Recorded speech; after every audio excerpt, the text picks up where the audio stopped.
कभी आपने ये सोचा है कि अल्लाह ने नमाज में खड़े होने को यानी क़याम करने को इतनी अहमियत क्यों दी?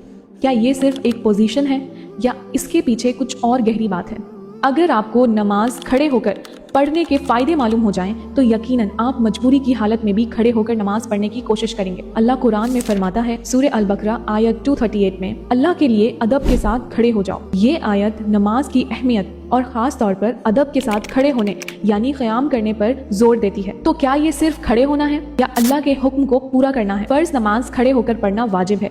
अगर आप में ताकत हो यानी खड़े होकर नमाज पढ़ना अल्लाह के हुक्म को मानने का सबूत है। जब हम खड़े होकर नमाज पढ़ते हैं तो हम ज्यादा मेहनत कर रहे होते हैं, इसीलिए खड़े होकर नमाज पढ़ने का अजर ज्यादा है। जितनी मेहनत ज्यादा होगी उतना अजर भी ज्यादा मिलेगा। अब कुछ लोग ऐसे हैं जो बिल्कुल खड़े नहीं हो सकते या बीमार हैं या उनके पैरों में तकलीफ है, तो इस सूरत में वो बैठकर नमाज पढ़ सकते हैं। अल्लाह उनको भी बहुत अजर व सवाब देता है जो हर सूरत में फ़र्ज इबादत पूरी करते हैं। अल्लाह अपने बंदों पर बहुत रहम करने वाला है। जब बंदा सीधा खड़ा होता है तो उसका फोकस बढ़ता है, कुरान की तिलावत दिल तक उतरती है और अल्लाह के सामने खड़े होने का एहसास भी गहरा होता है। इसी तरह इसके और भी फायदे हैं। जब हम खड़े होकर नमाज पढ़ते हैं तो हमारी बॉडी का पोस्चर इंप्रूव होता है, ब्लड सर्कुलेशन बेटर होता है और बॉडी एक्टिव रहती है। इस्लाम सिर्फ रूहानी नहीं बल्कि जिस्मानी सेहत का भी ख्याल रखता है। और सबसे ज़रूरी, आखिरत की याद।